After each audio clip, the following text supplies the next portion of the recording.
Tony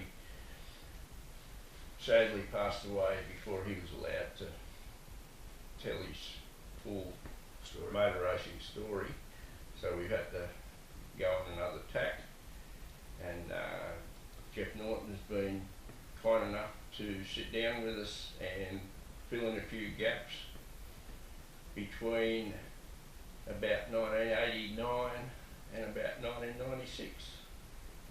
Okay, Jeff, so let us know, how did Tony get you into karting? Well, I always thought karts were toys, a bit like Tone said in one of the earlier episodes. And one day I realised I couldn't afford to go racing, so I had a bit of a look at a go-kart. And Tony was doing some work for us as a subcontractor, I suppose, through the service stations. And he recently got into go-karting, and one of his employees, Kevin Twydale, was into go-karts. I remember Kevin. And they helped me procure a kart, and it sort of started there. And I had some success, I suppose, in that I was a midfielder fairly quickly, rather than running around at the back. But it was a very steep learning curve for me. So Tone was the go-to man as well. So started there, and then I met David Van Schaik through Tony, really. And one weekend, Stephen Connors, Tone, David Van Schaik were heading to Sydney to buy some go-karts.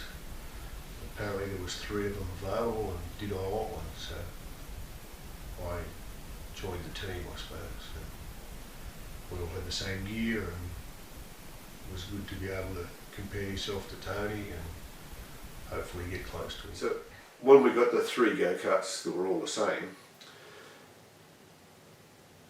couldn't catch Tone, couldn't keep up with him, and then sort of, what are you doing, mate? What are you doing? Well, do this, do that. So you go away and you'd set your go-kart up exactly the same. Still couldn't get within a bull draw of him. So then, could you take mine for a drive, Tone? Just see how it goes. So he'd go out and he'd do as quick a time in mine as he would in his own. So why am I so much slower in my game?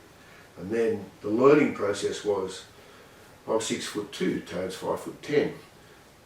I'm 95 kilos back then, Tone's 80 kilos, you know. The seat's higher, the seat's lower. It was just so much you learnt about, it was no good setting your go-kart up the same as Tone's, because you were part of the go-kart and you were different. So you had to learn how to set it up for yourself. And as I said to you the other day, that's probably one of the reasons why I went off and bought obscure branded go-karts at different times, because just having the same as everybody else wasn't really as much fun as nutting out your own stuff. Yeah. But that was one of the things with Tony. He always, and you were the first one to make me aware of it, that he always wanted to do something different than what everybody else was doing. Oh, because his theory was, if you do what everyone else is doing, you're only going to go as fast as everybody else is going to go. Yeah, and it worked well for him, but there were times when he probably started off pole and finished third as well, you know. Yes, absolutely. Well, I think he would be the first one to admit that sometimes his offbeat approach to things sometimes didn't pay off, but a lot of the time it did. Yeah. He also taught me not to ask him advice if I wasn't going to take the advice. Yeah. Because there was a couple of times, and I think we mentioned Dave Offner, I think Dave might have fallen into this trap as well, where, Tone, what do we do here? Tone, what do we do here? No point asking me, you don't do what I tell you anyway. You know? So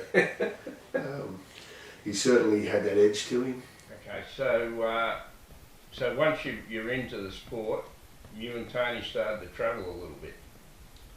Yeah, we went lots of places for a long time, and I wasn't the only one to travel with Tony. And since he's passed, we've talked about different things. I spoke to Dave Offner the other day, and we talked about how Tone lined us all up and said we need to go to Dubbo and race. Now the Dubbo track was at Gilgandra, and I know I went handshake went, Rod Dean went, Dave went, Nick was a rookie, Scott Sims, there would have been others as well, but Tone got us together, and the premise of the trip was, if you want these people to come and race here, you're going to have to go and race there, and we're going to go there first. And he got us together, we went there. I can't remember whether it was a very successful day or not, but I know it was just another great day we all enjoyed. So Tony was always an advocate for country karting.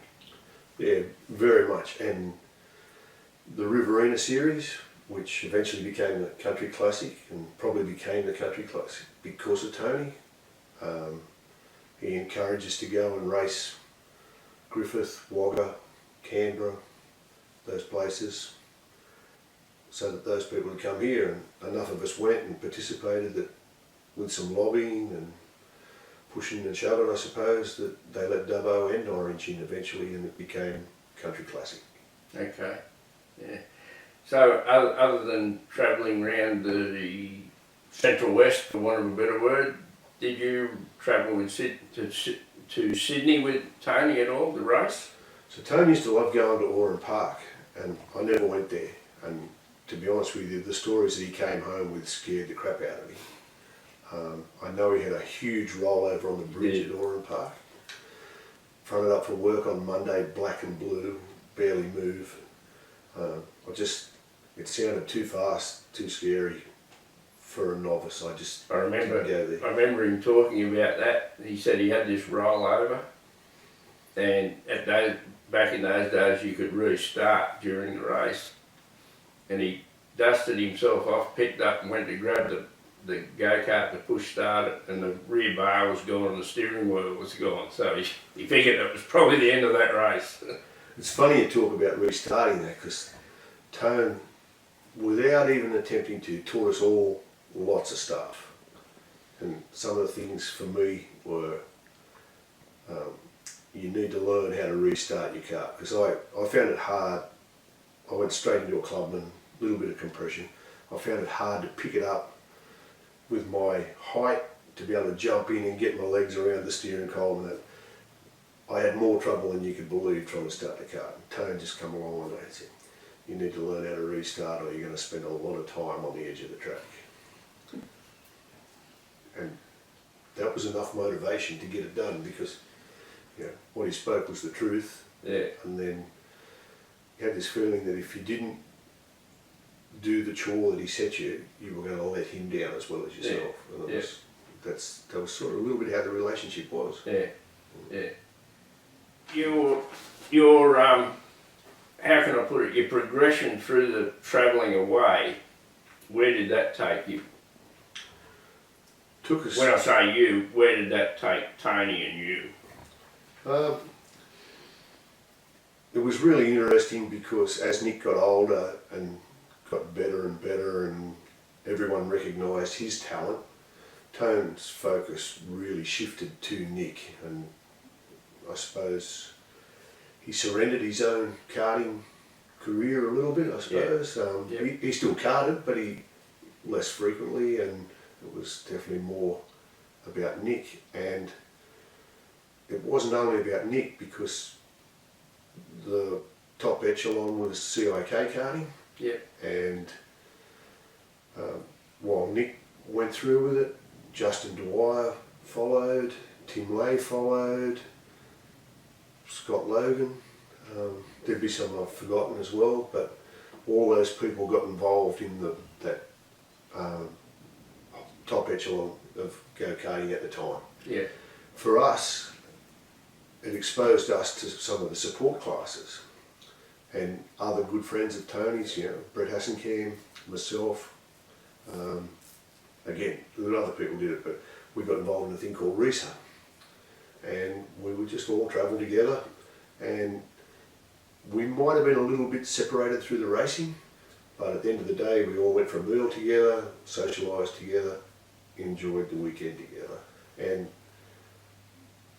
it made us better go-karters, because we raced that format. Yeah. And one of the things that it also improved us with, and again, Tony had this knack of sort of saying, we need officials, so we've got to train our officials. And just by going to those meetings and being part of them and seeing how they ran timetables, this race will start at this time, and it did. Very structured and very predictable how the whole race meeting was going to run. Yeah, and if someone had the misfortune to have a trip in an ambulance or something like that, there was a 20-minute gap between races, or it was all. But when you came back to club level, and you might have been clerk of the course at Orange 2 weeks after you were at a CIK meeting, and Tony might have been the starter, or you might have been the starter, or Jude might have been the chief steward, but all those things that we got exposed to at that top level filtered back through our club, and the same would have happened at other clubs, where those people got to pursue that. And people that Nick raced against, and Tim and Justin, there were people from other country areas that went racing CIK racing because they became aware of it because of those kids. You know? And that was Tone's doing as well, in my opinion. Yeah.